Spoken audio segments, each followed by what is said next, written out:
अस्सलाम वालेकुम नाजरीन, आप देख रहे हैं वॉइस ऑफ वकार और मैं हूं आपका मेजबान वकार यूनस। आज जिस बीमारी को मैं डिस्कस करने जा रहा हूं वो है ब्लड प्रेशर। ब्लड प्रेशर क्या है? मेरे नजदीक ब्लड प्रेशर मौत का दूसरा नाम है। वो कैसे?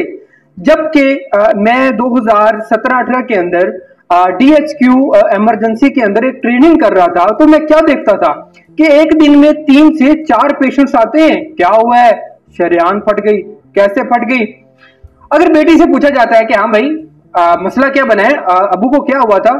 अबू जी ने खाना खाया था, खाना खा के ये आराम कर रहे थे, हमने दरवाजा बजाया, बाबा जी बोले नहीं, हम पास गए तो बाबा जी बेहोश थे, हमने 1122 को कॉल की, DHQ लेके आ गए हैं, यहाँ पे सिटी स्कैन करवाया गया या ब्लड प्रेशर चेक किया गया तो वो आ रहा था 200 से अबव, 240, 250, मतलब ब्लड प्रेशर ने काम कर दिया, शरेआन को नुकसान दे दिया। और फिर होता क्या है, DHQ में कुछ फर्स्ट एड की जाती है। फर्स्ट एड करने के बाद उसको एक बड़े hospital, for example Faisalabad, allied में रेफर कर दिया जाता है। जब अलाइड में रेफर किया जाता है तो वहां से 3 से 4 दिन या 1 से 2 दिन वहां पे पेशेंट जो है वो रहता है।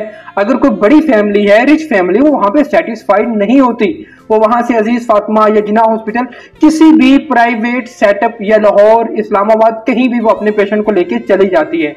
लेकिन होता क्या है, 4 या 5 दिन बाद जनाजा ही होता है और कुछ भी नहीं होता। तो नाज़रीन, आपको करना क्या है? अच्छा, ब्लड प्रेशर की काफी ज्यादा स्टेजेस हैं। जिस बंदे का ब्लड प्रेशर 130, 140 तक जा रहा है, वो एक्सरसाइज करना शुरू कर दे। मतलब ब्रेकफास्ट से पहले 2 किलोमीटर वो दौड़े, भागे। और सारा दिन क्या इस्तेमाल नहीं करना? नमक का इस्तेमाल नहीं करना, बड़े गोश्त का इस्तेमाल नहीं करना, ऑयल, घी वाली चीजें बहुत कम मिकदार में इस्तेमाल करनी है। और ऐसी कोई भी बनी हुई चीज जिसको उसको फील होता हो कि इसके बाद मेरा ब्लड प्रेशर हाई हो जाएगा, वो तो बिल्कुल भी इस्तेमाल नहीं करनी।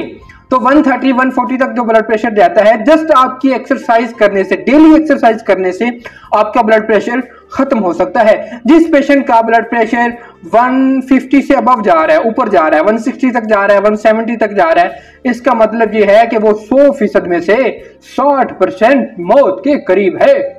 तो अब करना क्या होगा?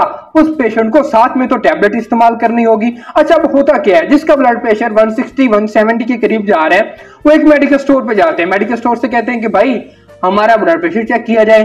अगर उनके पास एक डिजिटल मशीन होती है, डिजिटल मशीन से जब वो ब्लड प्रेशर चेक करते हैं तो 160, 170 की रेंज पे आता है। जब 160, 170 की रेंज पे आता है तो वो क्या करते हैं, वो कहते हैं कि अच्छा ऐसा करें, सस्ती दवाई है ज़ेफनोल, उसका फार्मूला होता है अटीनोलोल। मैं बताता चलूं कि अटीनोलोल आप लॉन्ग टर्म के लिए यूज नहीं कर सकते क्योंकि इसके अंदर होता है बीटा ब्लॉकर्स। इसका इस्तेमाल करना लॉन्ग टर्म के लिए ममनू है। अच्छा, अब करना क्या है? साथ में या तो एक आप अच्छे कंसल्टेंट डॉक्टर से आपका मुआयना करवाएं, डेली मेडिसिन लें और सुबह शाम अपना ब्लड प्रेशर चेक करवाएं। अच्छा, जिनका ब्लड प्रेशर 200 तक शूट कर जाता है, बहुत ज्यादा ऐसे पेशेंट्स हैं जिनका ब्लड प्रेशर 200 तक शूट कर जाता है, ये तो मौत के 99% करीब होते हैं। क्यों? जैसे ही ब्लड प्रेशर 240, 250 के करीब जाएगा, शरेआन को कुछ हो जाएगा, ब्रेन में, दिमाग में शरेआन और खून लीक हो जाएगा, जिसकी वजह से मरीज की जो हालत है वो गैर हो जाएगी और मरीज आने वाले 1 हफ्ते के अंदर अंदर उसका नमाज जनाजा होगा। तो ब्लड प्रेशर और नमाज जनाजे का आपस में बड़ा गहरा ताल्लुक है अगर आप इसकी केयर नहीं करते। अच्छा, होता क्या है, हमारे घर में एक प्लम्बर आया, ये आज से कोई 3 साल पहले की बात है। मैंने उसका ब्लड प्रेशर चेक किया, वो था 170, 180। मैंने उसे कहा भाई बात यह है कि शरेआन फट जाती है और शरेआन फट जाए तो बंदा तो गया। उसने कहा कि नहीं जी, मैं तो मुड़ अल्लाह ते छड़ी हुई है। जबकि अल्लाह ताला ने एक कानून बनाया है। कानून क्या है कि मैंने बीमारी पैदा की है और इलाज करना मेरे महबूब करीम सल्लल्लाहु अलैहि वसल्लम की सुन्नत मुबारक है। आप इलाज करवाएं, जब आप इलाज नहीं करवाएंगे तो फिर पेचीदगियां पैदा होंगी। खैर, उसने बात आई गई कर दी, मेडिसिन खैर उसने ना यूज की और तीसरे दिन पता चला उसकी शरेआन फट गई है। शरेआन फटने के बाद पेशेंट को DHQ लेकर गए, वहां पे एनजी पास करने की कोशिश की गई क्योंकि पेशेंट बेहोश होता है 1-2 दिन, तो शायद वैसे ही उसकी फर्स्ट एड मेडिकेशन वगैरह करते हैं। उसके बाद एनजी पास करने की कोशिश की, एनजी पास ना हुई, यहाँ से फिर उन्होंने अलाइड रेफर कर दिया, अलाइड चले गए, अलाइड से फिर घर आए। तो वो जो शरेयान फट चुकी थी, जो स्ट्रोक और फालिज ने अटैक किया था, उसके साथ जो ये गजा वाली नाली है ये बिल्कुल बंद हो चुकी थी। अच्छा, फैमिली ने क्या किया? फैमिली ने कहा हमारे तो बाबा जान है, हमने तो खिलाना ही खिलाना है। वो कुछ ना कुछ मुंह में डालते रहे, जो जाके लंग्स और सांस की नालियों में जमा होता रहा।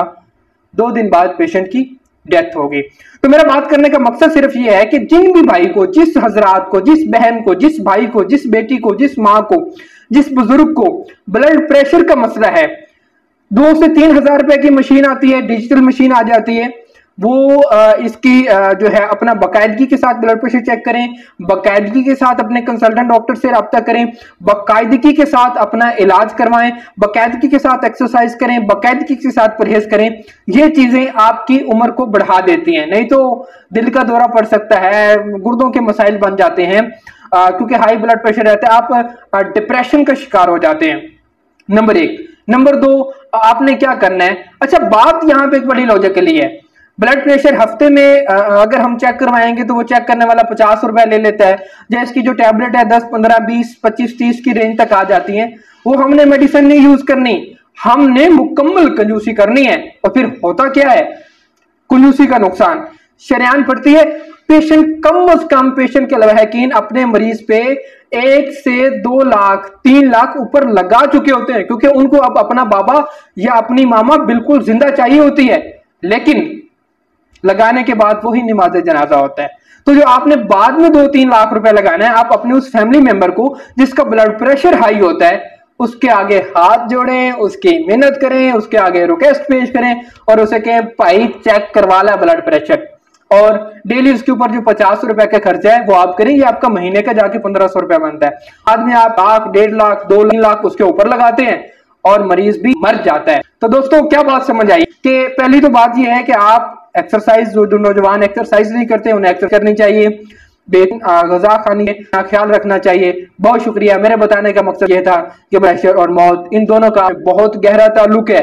जो जिस भी बंदे को ब्लड प्रेशर का मर्ज है वो मौत के बहुत है। मतलब मुझे ब्लड प्रेशर नहीं है, मैंने चेक करवाया 140, 150 आ रहा है, तो इसका मतलब कि मैं मौत के 25% तक चला गया हूं। अगर मेरा ब्लड प्रेशर 170 आ रहा है तो मैं 60 से 70% मौत के करीब चला गया हूं।